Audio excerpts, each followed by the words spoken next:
Now we are starting with the electrophilic substitution reaction. So in this video we will be doing the electrophilic substitution in amines. Electrophilic substitution in amines. So before we start with this topic, first of all we need to understand that in case of aniline, whether this NH2 group is an activating group or it is a deactivating group, we need to understand this. Now here this nitrogen is carrying a lone pair, so that is why this pair of electron will be withdrawn by the sp2 hybridized carbon. In turn this will become a lone pair, so the next resonating structure will become like this, that is NH2 with a positive charge. Here is a double bond and here is the lone pair. Rest of the double bonds are as it is. Now this lone pair will be withdrawn by this sp2 hybridized carbon. In turn this will become the lone pair, and the next structure will be something like this, that is double bond NH2 with a positive charge. Here is the lone pair, here is the double bond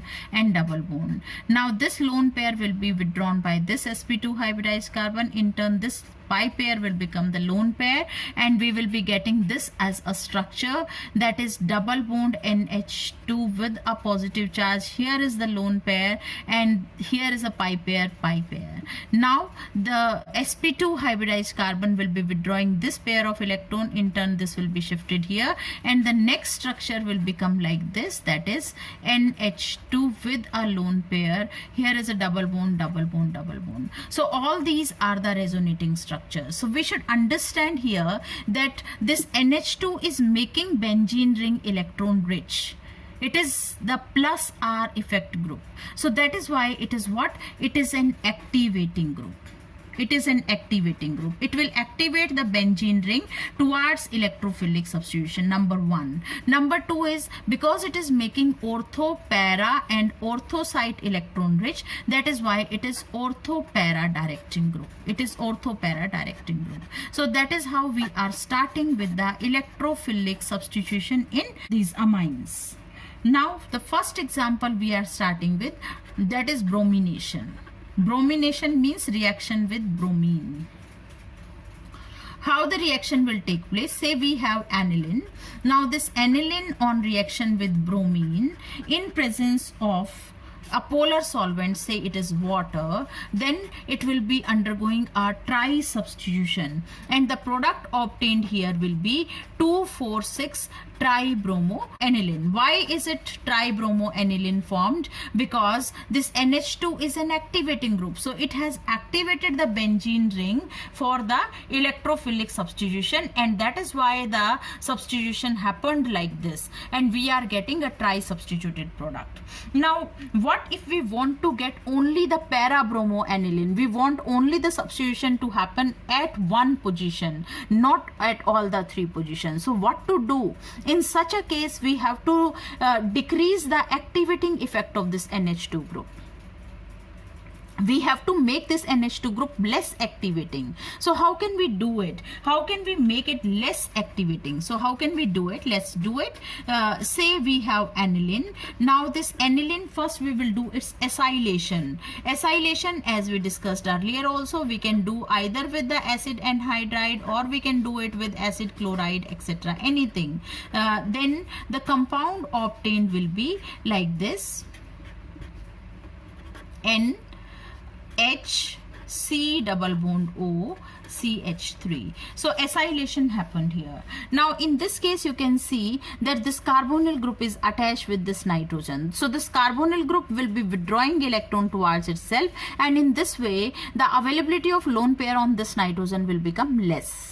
And if the nitrogen availability of the lone pair on this nitrogen is less, it means the availability of lone pair of electrons in the entire benzene ring will also be less. So that is why it will become less activating, or it won't activate the benzene ring to the same extent as it happened in the previous case. So in such a case we will do the bromination. Now we are doing its bromination in presence of a organic compound, that is like acetic acid, and what are we getting here? This compound will remain as it is, that is NHCO CH3. This will not change and bromine will come at the para position. Now when we do its hydrolysis either with an acid or with a base, anything, then what will happen? This will undergo hydrolysis and we will be getting, that is para-bromoaniline. Para-bromoaniline will be the product. This will be converted to NH2.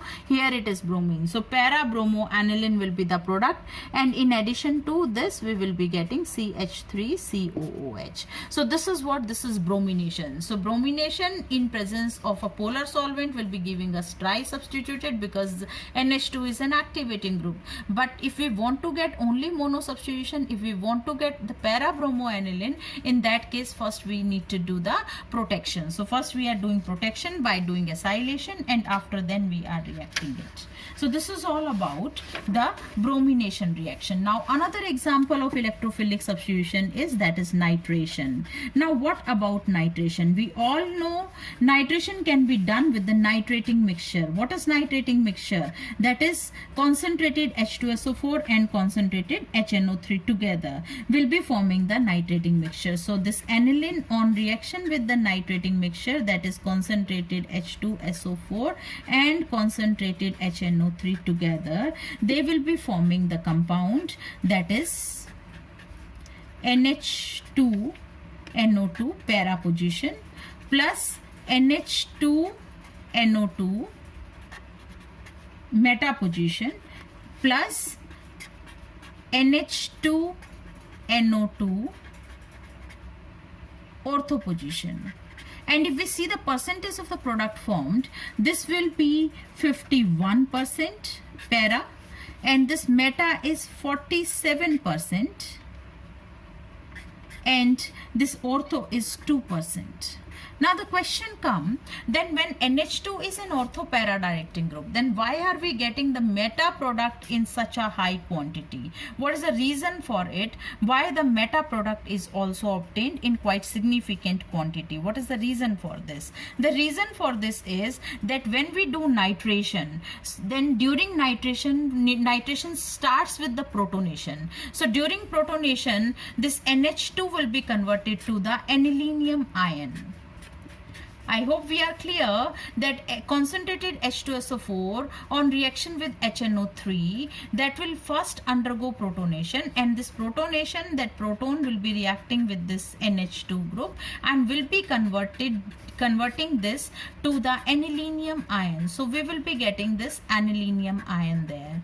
Now this anilinium ion is a meta directing group. So that is why the meta product is obtained in such a significant quantity. So this is all about that why do we get the meta product. Now what if we want to get only the para-nitro compound? If we want to get only the para-nitro compound, then again we have to do protection and then we can do the hydrolysis. So NH2, if we do its acylation with acetic anhydride like this, in presence of pyridine, the reaction will take place and the product obtained will be like this. That is NHCOCH3. Now when we do its nitration with the nitrating mixture, that is HNO3H2SO4, then the nitro group will come at the para position, that is NHCOCH3. At para position the nitro group is there, and this nitro group on hydrolysis in presence of either acidic medium or a basic medium will undergo hydrolysis and we will be getting para-nitroaniline. Para-nitroaniline will be the product obtained. Now the next example of this electrophilic substitution is, that is sulfonation. Now what about sulfonation? Sulfonation is, that is sulfonic group is to be introduced. Say for example we have this aniline. Now aniline on reaction with concentrated H2SO4, concentrated H2SO4 will be forming the compound. What is the compound obtained here? It is NH3. This NH2 will be accepting a proton, will be acting as a Bronsted base. So it will become positively charged and remaining is HSO4 minus. So anilinium hydrogen sulfate is the product obtained here. Now this anilinium hydrogen sulfate upon heating will be converted to, that is para-amino benzene sulfonic acid. So it will be converted further upon heating at 453 to 473 Kelvin. It will be converted to, that is, para amino benzene sulfonic acid. So para amino means one position is occupied by the sulfonic group, the other is by the amino group. So it is para benzene sulfonic acid, sorry, para amino benzene sulfonic acid is obtained, which is commonly called as sulfanilic acid. Why is it called as sulfanilic acid? Because it exists in equilibrium with this deuter ion. Now what is this deuter ion? Deuter ion is a dipolar ion where the positive and the negative poles are together in the same salt, like it will be NH3 plus and it will be SO3 minus. Now this hydrogen is being accepted here, so that is how it will become positively charged, it will become negatively charged. So this is what, this is deuter ion. Now what is sulfanilic acid? That is para amino benzene sulfonic acid is called as sulfanilic acid. What is deuter ion? Deuter ion is an internal salt where the positive and negative parts are existing together side by side in the same salt. So this is all about sulfonation of aniline. Now the next topic we will do in the next video. Thank you.